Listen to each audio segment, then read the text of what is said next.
Hello students, हम topic आज discuss करने जा रहे हैं रिलेटिव परमिटिविटी। रिलेटिव परमिटिविटी को पढ़ने से पहले हम कुछ बेसिक बातें कर लेते हैं। हमने सीखा था कि कोई दो चार्ज अगर है Q1 Q2 तो उनके बीच में जो फोर्स होता है उसका एक्सप्रेशन हो जाता है F = 1/4 pi epsilon not Q1 Q2 by R square. जहाँ पे इस एप्सिलॉन नॉट को हम लोग कहते थे परमिटिविटी ऑफ फ्री स्पेस। मतलब फ्री स्पेस मतलब वैक्यूम हो गया। ठीक है, इस दो चार्ज के बीच में फोर्स का हमने एक्सप्रेशन सीखा था। अब देखो, अब अगर मान लो यहाँ पे ये दो चार्ज के बीच में पहले वैक्यूम था, अब मैंने क्या किया, इस चार्ज के बीच में एक मीडियम क्रिएट कर दिया मैंने। वो मीडियम लेट से हो जाता है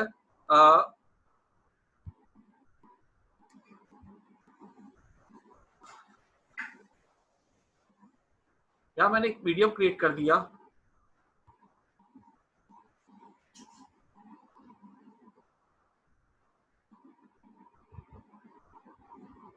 और वो मीडियम है वाटर।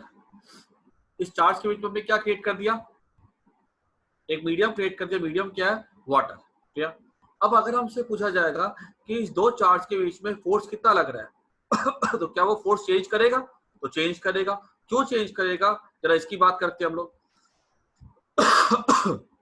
यहाँ पे हमने मीडियम क्या डाल दिया है, यहाँ पे हमने मीडियम डाल दिया है वाटर। ये H2 है। ठीक है, अब यहाँ पे हम क्या करते हैं कि जब वाटर की बात की जाए ना, तो वाटर के बारे में अगर थोड़ी सी चर्चा करें तो वाटर कैसा मॉलिक्यूल होता है। वाटर एक पोलर मॉलिक्यूल होता है, H2O। O और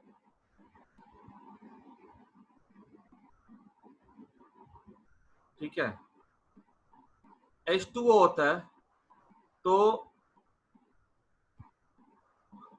O ये हो गया, ये H हो गया, ये H हो गया।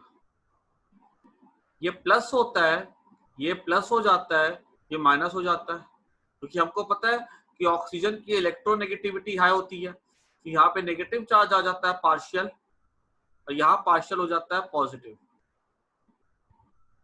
क्लियर? अब क्या होगा, जब यहाँ पे मान लो ये वाला जो मॉलिक्यूल है ना, ये प्लस है, Q1 प्लस है, Q2 भी प्लस है। ठीक है, दोनों कैसे प्लस है। जब पानी के मॉलिक्यूल के पास क्या होता है कि यहाँ पे हम क्या देखेंगे कि इसमें जो नेगेटिव जो प्लस होता है ना, उसके आजू बाजू क्या सराउंड हो जाता है, तो आंसर है उसके आजू बाजू सराउंड हो जाता है नेगेटिव चार्ज। ठीक है, ये पॉजिटिव के आजू बाजू क्या सराउंड हो जाता है, तो आंसर है नेगेटिव चार्ज। ठीक है, और दूर कौन चला जाता है, यहाँ पॉजिटिव चला जाता है। क्यों नेगेटिव आता है, क्योंकि देखो वाटर मॉलिक्यूल के पास क्या है, नेगेटिव और पॉजिटिव दोनों है, तो इसके आजू बाजू क्या आ जाएगा, नेगेटिव चार्ज आ जाता है। क्लियर? अच्छा, अब देखो इसमें हमने क्या देखा था पहले कि जो पहले फोर्स था ना, वो उसकी वैल्यू ये थी। लेकिन अब सवाल ये है, क्या इस Q1 पे नेट लगने वाला फोर्स अभी भी इतना रहेगा? तो आंसर है नो। अभी जो नेट फोर्स लग रहा होगा ना, देखो क्या होगा। अभी पहले क्या हो रहा था कि Q1 जो था, Q2 इसको रिपेल कर रहा था इधर। ठीक है, कितने फोर्स से, जब वाटर नहीं था तो कितने फोर्स से रिपेल कर रहा था, तो इतने फोर्स से रिपेल कर रहा था। अब चूंकि इसके और नेगेटिव चार्ज आ जाता है, तो ये नेगेटिव चार्ज किसके साथ जुड़ा हुआ है, तो नेगेटिव चार्ज जुड़ा हुआ है इस Q1 के साथ। ये नेगेटिव चार्ज को अपनी तरफ कौन खींचेगा, तो नेगेटिव चार्ज को अपनी तरफ खींचेगा Q2। क्लियर? यहाँ पे ये जो नेगेटिव चार्ज जो अपनी तरफ खींचेगा ना Q2, ये वाला फोर्स कम होता है। ठीक है, ये वाला फोर्स कैसा होता है, ये वाला फोर्स कम होता है।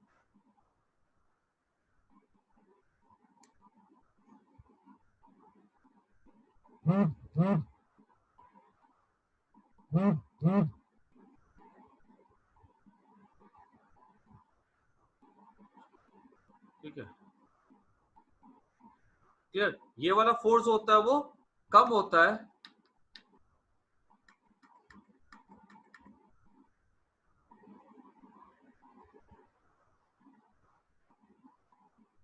ये वाला फोर्स कितना हो जाएगा, ये वाला फोर्स हो जाएगा हमारा इधर की तरफ। ये अट्रैक्टिव फोर्स कौन अप्लाई कर रहा है? Q2 अप्लाई कर रहा है, ठीक है। तो अब हमसे पूछा जाएगा कि बताओ नेट फोर्स क्या लग रहा है Q1 के ऊपर। तो नेट फोर्स अगर मुझसे पूछा जाएगा ना, तो नेट फोर्स पे लिख सकता हूँ F नेट हो जाएगा 1/4πε0 Q1 Q2 बाय R का स्क्वायर, जहाँ पे R इन दोनों का डिस्टेंस हो गया, क्लियर, माइनस इंड्यूस्ड फोर्स। ये इंडक्शन की वजह से यहाँ पे जो चार्ज है ना, इसने इसको इधर खींचा, इसलिए फोर्स थोड़ा कम हो गया। अगर यहाँ वैक्यूम होता, ठीक है, तो कोई इंडक्शन नहीं होता। कैसे इंडक्शन होता है? वैक्यूम के पास थोड़ी कोई चार्ज होता है। तो यहाँ पे फोर्स ये वाला कितना होता? 100। लेकिन अगर पानी आ जाएगा तो यहाँ पे इंड्यूस चार्ज आ जाएगा। इंड्यूस चार्ज आ जाएगा, यहाँ पे फोर्स टूवर्ड्स Q2 कितना लगेगा? फिर 10 लगेगा। तो नेट फोर्स कितना हो जाएगा? 90 हो जाएगा, कम हो जाएगा ना। तो वहां पे यही नेट फोर्स हो गया। तो याद रखना है कि इंडक्शन की वजह से नेट फोर्स पे थोड़ा सा फर्क आ जाता है। अगर हमसे ये पूछा जाएगा, देखो क्वेश्चन अगर ऐसा आता है, does the force on Q1 by Q2 changes? Answer is no. Q1 पे अभी भी इतना ही फोर्स लग रहा है। बट क्वेश्चन अगर ऐसा आता है, does the net force on Q1 changes? Answer is yes, net force change हो रहा है। अब ये हमारा हो गया नेट फोर्स। अब इस नेट फोर्स को लिखने के लिए हम क्या करते हैं? एक तरीका यूज करते हैं, जिसको हम लोग कहते हैं 1/4πε0 epsilon r Q1 Q2 by r का square. This is equals to 1/4πε0 Q1 Q2। हम क्या करते हैं, जो नेट फोर्स है ना, ठीक है, उसको लिखने का हम ये तरीका यूज करते हैं, जहां पे कि हम एक ये तो लिखते हैं, ये एक्स्ट्रा इस चीज को पुट कर, ये जो एक्स्ट्रा चीज होती है ना, इसको हम लोग कहते हैं, इस एक्स्ट्रा चीज एप्सिलॉन आर को हम लोग कहते हैं रिलेटिव परमिटिविटी और डाइइलेक्ट्रिक कांस्टेंट। तो हमने एक बात सीखी यहाँ पे कि ये जो फोर्स जो होता है ना, वो कम हो जाता है, क्लियर, क्योंकि इंड्यूस्ड फोर्सेस की वजह से, क्लियर। और उसका एक्सप्रेशन क्या हमने बना दिया, ये वाला। अब अगर हमसे ये पूछा जाएगा कि रिलेटिव परमिटिविटी, इरेज कर देता हूँ, रिलेटिव परमिटिविटी क्या होती है, तो मैं ये बोल सकता हूँ कि जो रिलेटिव परमिटिविटी होती है, वो हमें ये देती है कि फोर्स किसी भी मीडियम में, क्या हमने लिखा अभी, 1/4πε0 Q1 Q2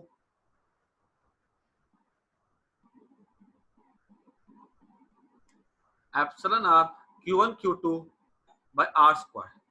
इसको हम ऐसा भी लिख सकते हैं ना, force in vacuum by epsilon r, क्योंकि खाली यही तो एक्स्ट्रा आ रहा है, बाकी सब तो वैक्यूम वाला फोर्स था या फ्री स्पेस वाला फोर्स था। तो हम ये बोल सकते हैं what does relative permittivity give. तो ये हमको ये बताता है कि किसी भी मीडियम में फोर्स तो कम होता ही है, ये बात पक्की है, क्योंकि इंडक्शन की वजह से।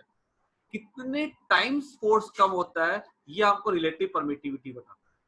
जैसे कि अगर हमसे बोला गया कि फोर्स इन वैक्यूम है दो चार्ज के बीच में 162 Newton, relative permittivity of water है 81, तो बताओ फोर्स इन वाटर उन दो चार्ज के बीच में कितना लगेगा? मैं बोलूंगा 2 न्यूटन, ठीक है। अगर ऐसा कोई बोला गया कि ऐसा कोई दो मटेरियल यहाँ पे, यहाँ चार्ज है, ठीक है, और यहाँ पे फोर्स लग रहा है 60 न्यूटन दो प्लेट के बीच में, यहाँ पे हमने डाल दिया माइका। माइका का बोला गया रिलेटिव परमिटिविटी होता है लेट्स से 6, तो बताओ यहाँ पे फोर्स इन माइका क्या लगेगा? तो आंसर हो जाएगा 60/6, 60 by relative permittivity that is 10 Newton. तो हमको हमसे अगर ये पूछा जाए कि रिलेटिव परमिटिविटी क्या होता है, तो रिलेटिव परमिटिविटी हमको बस इतना बताता है कि किसी दो मीडियम के बीच में, किसी दो चार्ज के बीच में फोर्स कितना टाइम्स रिड्यूस हो जाएगा, कितना टाइम्स कम हो जाएगा जब वहां पे हम उस मीडियम को डालते हैं। क्लियर होगी मेरी बात? तो this is the term relative permittivity. दो चार्ज के बीच में मैक्सिमम फोर्स तब लगता है जब उनके बीच में क्या होता है, कुछ नहीं होता है, जब उनके बीच खाली स्पेस होती है, वैक्यूम एग्जिस्ट करता है, ठीक है, तब मैक्सिमम होती है। और अगर उनके बीच में कोई भी मीडियम डाला जाए तो उससे फोर्स क्या होती है, वो कम हो जाती है। कितने टाइम्स कम होती है, तो वो एप्सिलॉन आर टाइम्स कम होती है, ठीक है। अब हमसे अगर पूछा जाएगा कि यहाँ पे write down the Coulomb's law in vector form, तो उसको ऐसा लिख सकते हैं 1/4 pi epsilon not epsilon R Q1 Q2 by R का क्यूब R वेक्टर। ये हमारा और प्रॉपर फॉर्मूला हो गया। पहले हमने एप्सिलॉन आर हमने नहीं पढ़ा था, हमने पढ़ लिया अभी, तो हमने सीख लिया, ठीक है। So this is called as the relative permittivity. तो ये समझ में आ गया आई थिंक सबको। अब बात करते हैं हम लोग कि ये जो रिलेटिव परमिटिविटी होता है ना, इसके बेसिस पे क्वेश्चंस कैसे आते हैं, जरा उसको देख लेते हैं हम लोग। ऐसा बोला गया कि एक क्वेश्चन जो बहुत अच्छा सवाल है ये भी, और हमें क्या बोला गया है,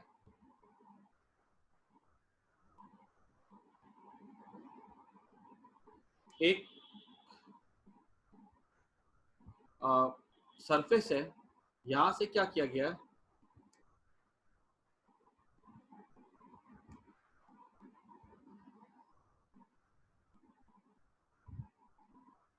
बॉल को हैंग करवाया गया,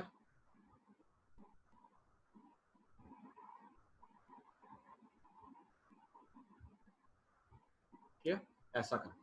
अब बोला गया कि इसके पास जो चार्ज है ना, वो हमें दिया गया Q और Q है,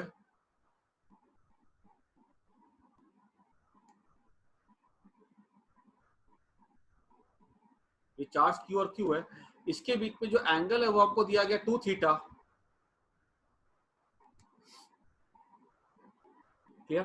अब क्या बोला गया कि यही दो चार्ज को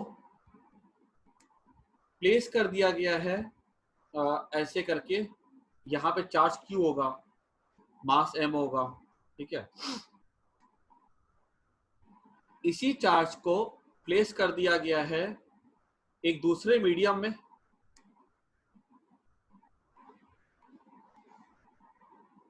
यहाँ पे,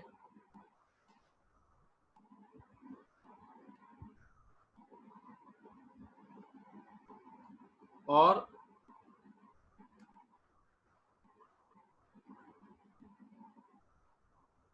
इस मीडियम में क्या बताया गया अपने को कि जो चार्ज है ना यहाँ पे,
देखो क्वेश्चन में क्या बोला गया कि ये चार्ज Q है, मास M है, Q है, मास M है, इसके बीच एंगल 2 थीटा है, इसका जो डेंसिटी है ना, ये जो चार्ज बॉडी है, इसकी जो डेंसिटी है,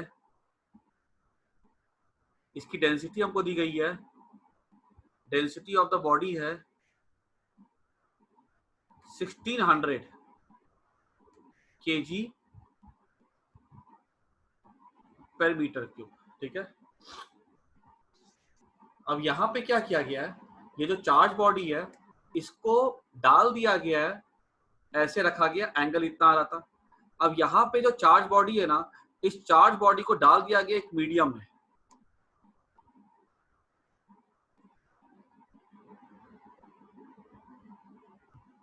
एक ऐसे करके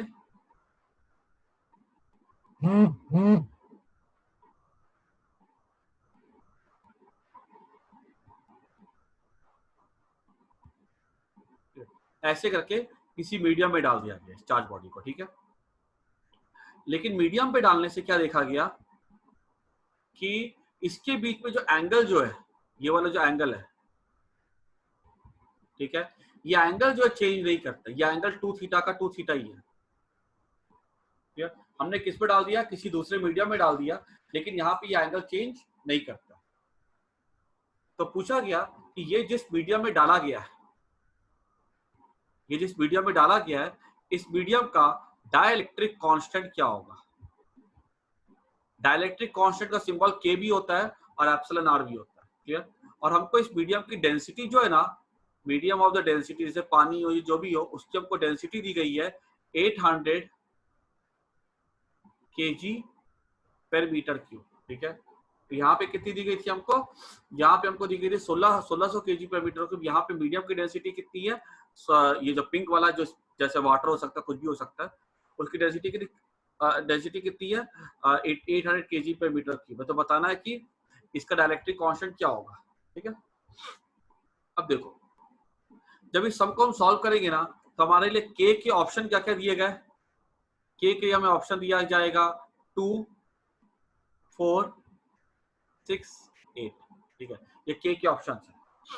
याद रखना, रिलेटिव परमिटिविटी में रिलेटिव वर्ड आ रहा है, रिलेटिव वर्ड आ रहा तो उसका यूनिट कुछ नहीं होता, ठीक है, वो यूनिटलेस होता। अब हम क्या करते हैं, अब हमने यहाँ पे अपना तरीका यूज करना स्टार्ट करते हैं हम लोग, ठीक है। हम लोग पहले क्या करते हैं, इसको यहाँ पे जो बॉडी है ना, इसका हम लोग एबीडी ड्रॉ करते हैं, इसका हम एबीडी ड्रॉ करते हैं। और एबीडी ड्रॉ करने के लिए हमने क्या किया, हमने थोड़ा सा यहाँ पे काम को अच्छे से करने के लिए ना, ये हमने यहाँ से हटा देते हैं इसको, ठीक है। ये हम यहाँ पे लिख देते हैं कि डेंसिटी ऑफ द बॉडी क्या है, 1600 kg पर मीटर क्यूब। यहाँ पे हम इसका एबीडी ड्रॉ करेंगे ना, तो हम सबसे पहले क्या देखेंगे, इस बॉडी के लिए क्या क्या फोर्सेज लग रही है। एक तो इलेक्ट्रोस्टैटिक फोर्स लगेगा, वो इलेक्ट्रोस्टैटिक फोर्स कैसा लगेगा इसके ऊपर,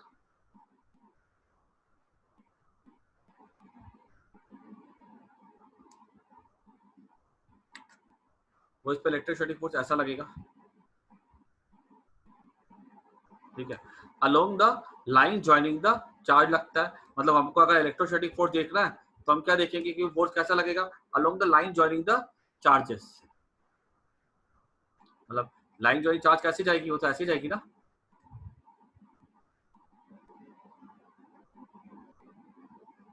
ठीक है। एक तो लग गया इसके ऊपर एफ ई, दूसरा फोर्स कौन सा लगेगा इसके ऊपर नीचे की तरफ, एम जी, ठीक है। ये एंगल हमने कितना लिया था 2 थीटा। तो ये अगर एंगल की बात की जाए, तो ये वाला एंगल कितना हो जाएगा, ये 2 थीटा होगा, तो ये वाला थीटा हो जाएगा ना, ये वाला एंगल भी कितना हो जाएगा, थीटा हो जाएगा। क्लियरली देख सकते हो, ये लाइन और ये लाइन पैरेलल होगी, तो ये अगर पैरेलल होगी तो ये एंगल थीटा होगा, तो ये वाला एंगल भी थीटा ही हो जाएगा, क्लियर। और मैं यहां से क्या बोल सकता हूँ, tan थीटा क्या हो जाएगा, F E by M G, ठीक है। यहाँ से हमने सीखा क्या, tan theta equal to F E by M G. जब इसको मीडियम में प्लेस किया गया, देखो यहाँ पे मीडियम में ही है, ठीक है। जब मीडियम में ही है तो अब यहाँ पे भी क्या सिचुएशन होगी, यहाँ पे भी इस पे इलेक्ट्रोस्टैटिक फोर्स लगेगा, ठीक है। उसके ऊपर यहाँ पे क्या होगा, जो इलेक्ट्रोस्टैटिक फोर्स लगेगा ना, क्या वो यहाँ पे एफ ई था, तो क्या यहाँ भी इलेक्ट्रोस्टैटिक फोर्स एफ ई लगेगा, आंसर इज नो। इलेक्ट्रोस्टैटिक यहाँ पे फोर्स कितना हो जाएगा, यहाँ पे इलेक्ट्रोस्टैटिक फोर्स हो जाएगा एफ ई बाय के। यहाँ पे के हमको निकालना है, ठीक है। हमें के पता नहीं है, हमें क्या क्या पता है, हमें पता है कि डेंसिटी ऑफ द बॉडी कितनी हमको दी गई है, डेंसिटी ऑफ द मीडियम कितना है 800 है, ठीक है। और हमें क्या पता है कि डेंसिटी ऑफ द बॉडी कितनी है 1600 है, ठीक है। बाकी क्यू एम थीटा ये सब हमको क्वेश्चन में गिवन हो नहीं हो कोई फर्क नहीं पड़ता, बिकॉज हमारे ऑप्शन में खाली ये प्योर नंबर्स आ रहे हैं। तो अच्छा, अब देखो उसके बाद हम और क्या बोल सकते हैं कि यहाँ पे इस बॉडी पे फोर्स क्या लगेगा नीचे, क्या यहाँ पर इस पे अभी फोर्स mg लगेगा इस बॉडी के ऊपर net force, answer is no, क्योंकि अब यहाँ पे क्या होगा, देखो जब मैं इसके एबीडी की बात करूंगा, इस पे एक फोर्स नीचे क्या लग रहा था mg, और प्लस इसके ऊपर ये मीडियम अपथ्रस्ट फोर्स भी लगाएगा ऊपर की तरफ। अगर इसके ऊपर अपथ्रस्ट फोर्स लगेगा तो वो अपथ्रस्ट फोर्स की वैल्यू कैसे निकाल सकते हम लोग। तो इस पे नेट फोर्स कितना लग रहा होगा, तो नेट फोर्स अगर की बात करें तो पहले mg था, उसके बाद इसके ऊपर अपथ्रस्ट फोर्स u लगेगा, तो नेट फोर्स नीचे क्या हो जाएगा, mg डैश हो जाएगा। तो mg डैश क्या हो जाएगा, mg माइनस अपथ्रस्ट, और हम यहां से क्या बोल सकते हैं clearly, mg dash equals to mg minus upthrust force का फॉर्मूला क्या होता है, volume of the body, volume of the upthrust हो जाता है volume of the body, volume of the body मतलब क्या हो गया, mass of the body by density of the body. Density of body कितना 1600 होता है ना, into density of the liquid 800 into g, है ना, यही फॉर्मूला था ना अपथ्रस्ट का। तो mg minus volume of the body, body का वॉल्यूम कैसे निकालते हैं, मास of the body, mass of the body by density of body into density of the liquid, density of liquid क्या होगी 800 होगी इनटू जी। तो ये क्या हो जाएगा, ये हमारा हो जाएगा mg डैश हो जाएगा,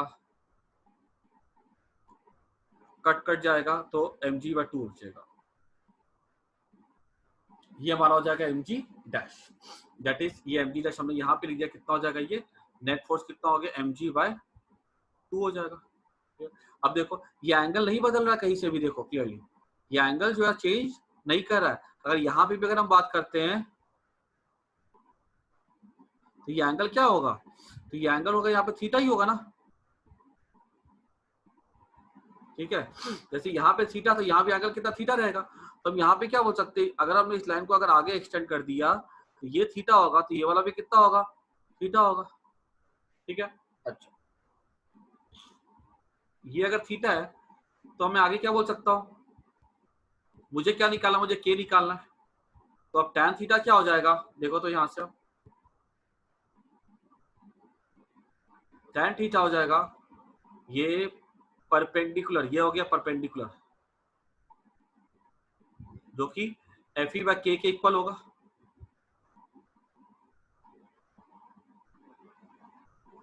tan थीटा किसके इक्वल हो जाएगा, Fe बाय, tan थीटा किसके इक्वल हो जाएगा, Fe बाय के इक्वल हो जाएगा।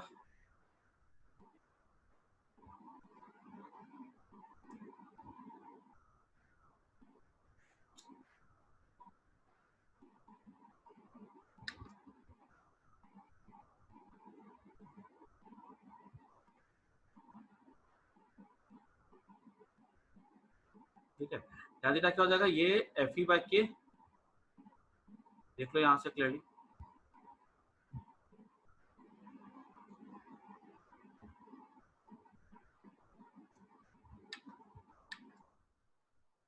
मैं ऐसे ड्रॉ कर देता हूँ, ठीक है। So this is Fe by K, this will also be Fe by K. तो tan थीटा क्या हो जाएगा, Fe बाय के हो जाएगा। तो हम यहाँ पे क्या बोल सकते हैं, ये हो जाएगा Fe बाय के, ठीक है, divided by perpendicular by base, base क्या हो गया, mg बाय 2 हो गया, बाय 2 ऊपर चला गया। अब देखो यहाँ पे मेन काम की चीज क्या है, ये भी tan theta Fe by mg था, यहाँ पे tan थीटा क्या है 2 Fe बाय के, दोनों से सेम चीज होगी। दिस इंप्लाइज दैट अगर हमने दोनों को देखा, इक्वेट किया, तो Fe बाय mg दोनों से कैंसिल हो जाएगा और k की वैल्यू क्या आएगी, 2 आएगी, ठीक है। ये बहुत अच्छा सवाल है, ये AIEEE में आ चुका हुआ, दैट मींस IIT मेंस में आ चुका हुआ ये वाला सवाल, ठीक है। तो हम लोग इससे के निकाल सकते हैं। तो रिलेटिव परमिटिविटी का ऐसा क्वेश्चन जो हम लोग को मिलेगा तो उसको हम लोग आसानी से सॉल्व कर सकते हैं। ब्रीफली देख लो फिर से एक बार, बोला गया है कि यहाँ पे Q और Q चार्ज है, Fe लग रहा है, mg लग रहा है, यहाँ पे कुछ एंगल था इनके बीच में 2 थीटा, ठीक है। तो हमने tan थीटा निकाली Fe बाय mg, बोला गया इसको किसी मीडियम में डाल दिया गया, ठीक है। उस मीडियम की डेंसिटी क्या है, तो आंसर है उस मीडियम की डेंसिटी है 800, ठीक है। उसका डायलेक्ट्रिक कांस्टेंट निकालने के लिए बोला गया यहाँ पे डाला गया, तो यहाँ पे एंगल नहीं बदल रहा है, ठीक है। अब एंगल नहीं बदल रहा है, क्यों नहीं बदल सकता है, क्योंकि यहाँ पर देखो, यहाँ पे फोर्स अगर कम हो रहा है, ठीक है, तो ऑब्वियसली बात है इसको नजदीक आना चाहिए, लेकिन यहाँ पे mg भी तो कम हो रहा है, ठीक है। तो इसकी वजह से क्या होता है, ये mg और एफ ई अपने आप को कुछ ऐसा बैलेंस करते कि वो एंगल यहाँ पे चेंज नहीं कर रहा। ये रीजन है, ठीक है, कि एंगल क्यों नहीं चेंज कर सकता, बिकॉज यहाँ पे अगर एफ ई कम हो रहा है तो नेट नीचे लगने वाला फोर्स भी कम हो रहा है, जिसकी वजह से एंगल चेंज नहीं कर रहा, ठीक है। तो हम क्या बोलेंगे, यहाँ पे एंगल कितना रहेगा, थीटा रहेगा। यहाँ पे 2 थीटा था तो ये थीटा, तो ये भी थीटा। तो हम यहाँ पे क्या बोल सकते हैं, जब अगर हमको tan थीटा निकालना तो tan थीटा क्या हो जाएगा, वो हो जाएगा एफ ई बाई के डिवाइडेड बाई दिस फोर्स। और ये वाला फोर्स हम निकाल सकते हैं, कैसे निकलेगा, M G dash equal to M G minus upthrust, ठीक है। तो वो आ रहा है mg by 2 आ रहा है, तो हमने mg by 2 पुट कर दिया, तो उससे हमें k मिल जाएगा 2 के बराबर, ठीक है। चलो बाय।